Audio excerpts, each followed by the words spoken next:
Peter Block for On the Scene here at Orlando at the annual AHA meeting. With me is Michael Ong from UCLA, and Michael has done an interesting study called the BEAT Heart Failure Study. Michael, tell me what this study was. How did you do it? What were you interested in? Sure. So we were interested in seeing whether or not we could pair remote patient monitoring technology with care transition type of interventions to try to reduce readmissions and mortality for patients with heart failure that are discharged from the hospital.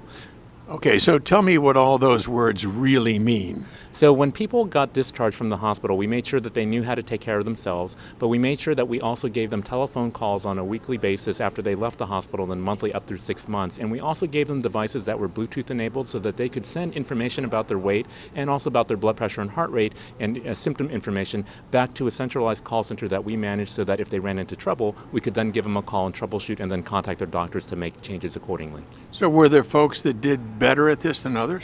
So when we look at all comers, we actually don't see any differences in terms of readmission or mortality. That being said, for those individuals who complied with at least 50% of the intervention, whether it was telephone calls or with the telemonitoring type of equipment, those individuals substantially benefited both in terms of mortality reductions as well as readmission reductions. So subgroup analysis, I guess, multifactorial subgroup analysis looking back, made some difference in some groups.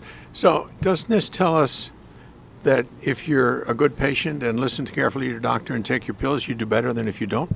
It certainly could, but I think that what we really need to find out is what the role of the technology really is. Does that closer monitoring really help individuals get over that hump so that they're able to do it, or would they have just done it on their own?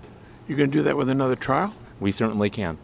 Okay, so there you have it. It looks like, at least for this group of patients, remote monitoring and lots of phone calls made no difference, but there were a lot of disparity in how these folks responded to that. Definitely. So we'll see whether or not these subgroup analyses won't go into another trial that may show us that there really is some help here, right? I think so.